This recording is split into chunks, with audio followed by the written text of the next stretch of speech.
Hello Pisces, Sun, Moon, Rising, and Venus signs. Kamusta kayo? Sana po'y nasa mabuti kayong kalagayan. Welcome back po sa Star Tarot at kung bago kayo rito, welcome din po kayo. Please subscribe, like, share my videos, and leave me a comment kung nakaresonate kayo. So, give it time. Okay, Pisces, give it time. Kasi nga, 'di ba, there are some things that needs time. Hindi po pwedeng mamadaliin natin. Hindi po pwedeng asahan nating maging instant ang pagbabago or instant ang pangyayari. 'Di ba? Wala namang ganun, no? Na in a flick of a finger kung anong gusto natin ay mangyayari na. Kaya kung ano man ito, maaaring yan ay pinapangarap mo, maaaring ito ay napakataas ng yung expectation for this something, no? Gusto mo siguro na mangyari agad, na makuha mo agad, dumating agad sa buhay mo, 'di ba? But it's not going to happen that way. Kaya ang paalala sa inyo dito, give it time. Okay? Give it time kasi maaaring nagde-develop pa ang sitwasyon. Maaaring the universe is still aligning things, people, circumstances, 'di ba? Para na mai-align sa iyo kung ano man itong hinahangad mo. Okay? So what else? Reframe the question. Okay? Baka mamaya baka meron kang gustong itanong, no? Maaring this is a very important question na kailangan mong ibato sa kung kanino man. Make sure na kung parang put your put your shoes in someone else's foot, kumbaga, 'di ba? Kung ikaw ang tatanungin, no, kung anong naisip mong gustong itanong, kung ikaw ang tatanungin ng gano'n, ano ang mararamdaman mo, ano ang pupuwede mong isagot, yung gano'n, no? So, parang pakinggan mo muna kasi baka baka offensive, no? Baka yung construction ng pagtatanong na 'to is offensive or pupuwedeng lalabas na parang makakasakit ng damdamin, 'di ba? So, reframe that question, 'no? Yung bang subtle ang dating, makukuha mo kung ano yung sagot or impormasyon na gusto mong makuha out of that question, pero yung subtle lang ang dating, 'no? Yun ang dapat mong i-consider. So, it is yes, okay? Maaaring sagot ito sa'yo ng divine. Baka naghihingi ka ng, baka meron kang tinatanong sa kanya at naghihingi ka ng sagot, 'di ba? You're expecting an answer. So, pupuwedeng ito yung sagot sa'yo. Maybe it's a yes. Baka naghihingi ka ng guidance, baka naghihingi ka ng direction, baka naghihingi ka ng tawag dito, um, confirmation. So, this could be the answer to you na it is a yes. Okay? So, by the way, maraming salamat for subscribing. And if you haven't subscribed yet, subscribe na kayo. And also, maraming salamat din for not skipping the ads. Malaking bagay yan sa akin. And also, please click the join button sa baba ng video kung gusto niyo na mag-join kayo sa membership. Okay? Salamat po. So, we have open to infinite possibility. Alright? So, maging bukas ka lang daw, no, sa kahit anumang posibilidad dito, no? Kasi yung mga possibilities and opportunities might come your way at maaring ano to, maaaring marami siya, 'di ba? Marami kang pagpipilian at maaaring it will continue to come, no? Yung mga oportunidad, yung na iba-ibang klase, 'di ba? So marami kang choices. So surrender now, Pisces. Surrender now. Kasi baka meron kang gustong gawin or meron kang gustong makuha, gusto mong mangyari.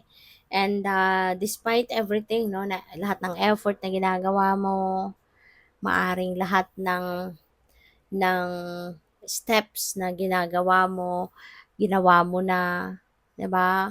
You did everything you can already, pero napapansin mo na hanggang ngayon parang wala naman nangyayari, 'di ba? Walang nagiging positibong resulta lahat ng ginawa mo sa bagay na ito.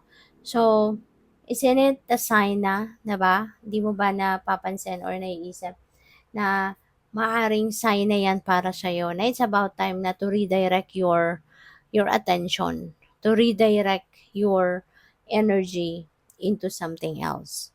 Kasi maaring hindi 'yan ang para sa'yo. Maaring that is not the best for you. Maaring that is not for your highest good. 'Di ba, Pisces? Kaya it's better to surrender. Alright? It's better for you to surrender now. At bahala na si Lord, bahala na si God. 'Di ba? Lift it all up. Lift all those worries, yung gigil, 'di ba? Ialay mo na lang lahat sa kanya 'yan at siya nang bahala sa 'di ba? That way mababawasan yung stress mo or pupuwedeng totally mawala yung stress mo, 'di ba? So what else? We have learned from the past, okay? Learn from the past. Yun na lang ang mas maganda, 'di ba? Na dapat sa mga pinagdaanan natin, pinagdaanan ninyo sa mga nakaraang relationship or mga nakaraang sitwasyon sa buhay mo, ang kailangan na bitbitin mo na lang sa ngayon, sa current na sitwasyon mo is kung ano yung mga natutunan mo, mga lessons, mga napulot mong wisdom, 'no, nung mga nakaraang panahon, 'di ba? Kasi hindi naman tayo puwede na mag-focus, 'no, mag-focus doon sa kung ano yung, anong mga nangyari, 'di ba, nung mga nakaraan. Kasi past is in the past, 'di ba? Ang nakalipas ay nakalipas na, ang nakaraan ay nakaraan na. Wag na nating balik-balikan or wag na nating pagtuunan pa ng pansin, 'di ba? Because there are many different things, no, important things na kailangan pagtuunan ng pansin sa present time mo. Kaya ang maganda, no, yung kung anong mga natutunan mo sa nakaraan, yun na lang ang i-embrace mo, yun na lang ang bitbitin mo sa buhay mo sa ngayon. Okay? At wag mo nang balik-balikan, wag ka nang malungkot sa kung ano man ang mga nangyari sa iyo sa nakaraang panahon. Alright?